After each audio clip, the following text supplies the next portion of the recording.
തിരുവനന്തപുരത്ത് രണ്ടാം മെഡിക്കൽ കോളേജിന് എത്രയും വേഗം അനുമതി ലഭ്യമാക്കണമെന്ന് കേന്ദ്ര സർക്കാരിനോട് ആവശ്യപ്പെട്ട് ആരോഗ്യമന്ത്രി കെ മുരളീധരൻ. ഈ അധ്യയന വർഷം പ്രവേശനം നടത്താനുള്ള ഇടപെടൽ ഉണ്ടാകണമെന്നും ആരോഗ്യമന്ത്രി ആവശ്യം ഉന്നയിച്ചു. കേന്ദ്ര ആരോഗ്യമന്ത്രി ജെ.പി. നദ്ദയുമായി നടന്ന ഓൺലൈൻ യോഗത്തിലാണ് മന്ത്രി കെ മുരളീധരൻ ഇക്കാര്യം ചൂണ്ടിക്കാട്ടിയത്.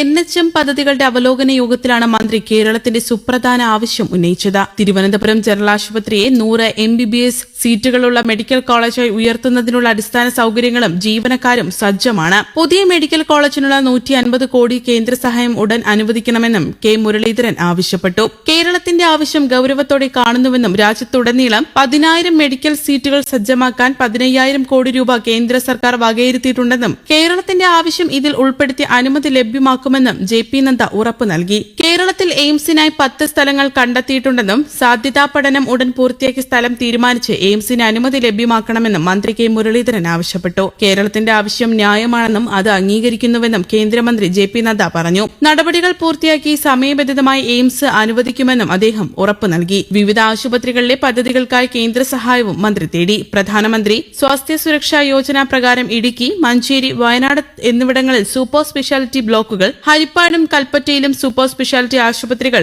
എല്ലാ ജില്ലകളിലും ട്രോമ കെയർ, ബേൺസ് യൂണിറ്റുകൾ, വയനാട്, ഇടുക്കി, കാസർഗോഡ് മെഡിക്കൽ കോളേജുകൾ, ജനിതക ശാസ്ത്രം, ന്യൂറോ സയൻസസ്, കാർഡിയാക് സയൻസസ് എന്നിവയിൽ സെന്ററുകൾ ഓഫ് എക്സലൻസ് സ്ഥാപിക്കാൻ, എമർജൻസി മെഡിസിൻ സേവനങ്ങൾ ശക്തിപ്പെടുത്തുകയും എമർജൻസി മെഡിക്കൽ ടെക്നീഷ്യന്മാരെ നിയമിക്കുകയും ചെയ്യുന്നതിന് ഉൾപ്പെടെ കേന്ദ്ര സഹായം മന്ത്രി കെ മുരളീധരൻ തേടി. കേരളത്തിന്റെ ക്ഷയരോഗ നിർമ്മാർജ്ജന പ്രവർത്തനങ്ങൾ ഉൾപ്പെടെ മികച്ച രീതിയിൽ മുന്നോട്ടു പോകുന്നത് അഭിനന്ദനാർഹമാണെന്ന് മന്ത്രി ജെ.പി. നദ്ദ പറഞ്ഞു. ആരോഗ്യവകുപ്പ് principal secretary doctor Sharmila Mary Joseph, NHM state mission director doctor Anu S Nair, KMSCL MD doctor Renuraj, medical വിദ്യാഭ്യാസ ഡയറക്ടർ ഡോക്ടർ കെ.വി. വിശ്വനാഥൻ, ആരോഗ്യവകുപ്പ് additional director doctor Sakeena, NHM state programme ഓഫീസർമാർ തുടങ്ങിയവർ യോഗത്തിൽ പങ്കെടുത്തു. അതേസമയം ആരോഗ്യവകുപ്പിൽ കഴിഞ്ഞ 10 വർഷത്തിനിടെ നടത്തിയ പർച്ചേസുകളിൽ സമഗ്രമായ വകുപ്പ് തല അന്വേഷണം നടത്തുമെന്ന് ആരോഗ്യമന്ത്രി കെ മുരളീധരൻ വ്യക്തമാക്കി. മെഡിക്കൽ കോളേജുകളിലും വിവിധ ആശുപത്രികളിലും കോടികൾ മുടക്കി ഉപകരണങ്ങൾ വാങ്ങിയിട്ടും കാലങ്ങളായി ആരും തിരിഞ്ഞു നോക്കാതെ ഇട്ടിരിക്കുന്നത് സംബന്ധിച്ച പരാതികളുടെയും നേരിൽ കണ്ട് മനസ്സിലാക്കിയ സാഹചര്യത്തിലുമാണ് അന്വേഷണമെന്നും ഇതിൽ രാഷ്ട്രീയം കലർത്തരുതെന്നും മന്ത്രി പറഞ്ഞിരുന്നു.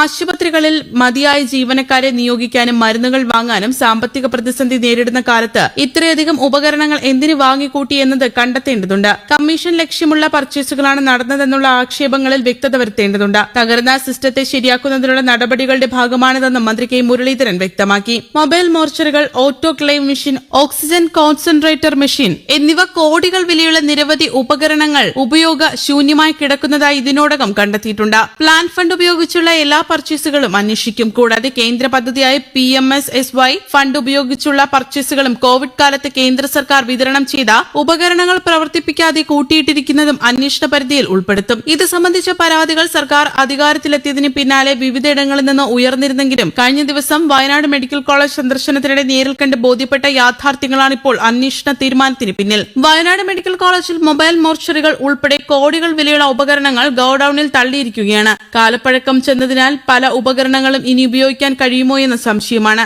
ഈ സാഹചര്യത്തിൽ ആരോഗ്യവകുപ്പിന് ഈ ബാധ്യത വരുത്തിയവരെ കണ്ടെത്തേണ്ടത് അനിവാര്യമാണെന്ന് മന്ത്രി കൂട്ടിച്ചേർത്തു. Thiruvananthapuram medical college super speciality ബ്ലോക്കിന് മുന്നിൽ ഓട്ടോക്ലേവ് മെഷീൻ മഴയും വെയിലുമേറ്റ് നശിക്കുന്നു. തിരുവനന്തപുരം ജനറൽ ആശുപത്രിയിൽ കോവിഡ് കാലത്ത് ലഭിച്ച 2 ഓക്സിജൻ കോൺസെൻട്രേറ്റർ മെഷീൻ പ്രവർത്തന സജ്ജമല്ലാതെ കിടക്കുന്നു. ലക്ഷങ്ങൾ മുടക്കി ഓക്സിജൻ വാങ്ങിക്കുമ്പോഴാണ് ഈ ഉപകരണം ഇത്തരത്തിൽ നശിക്കുന്നത്.